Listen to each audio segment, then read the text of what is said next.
And Senator Chambliss, look, we're also in the middle of a big debate over surveillance programs. I got to put the question to you directly.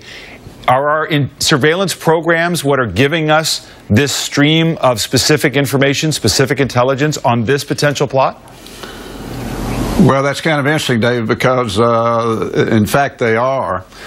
These programs are controversial. We understand that. They're very sensitive, but they're also very important because they are what lead us to have or allow us to have the ability to gather this chatter that I referred to. If we did not have these programs, then we simply wouldn't be able to listen in on the bad guys. And I will say that it's the 702 program that has allowed us to pick up on this chatter. That's the program that allows us to listen overseas, not on domestic soil, but overseas. And that's where all the planning is taking place. We think that's where the activity is planned for.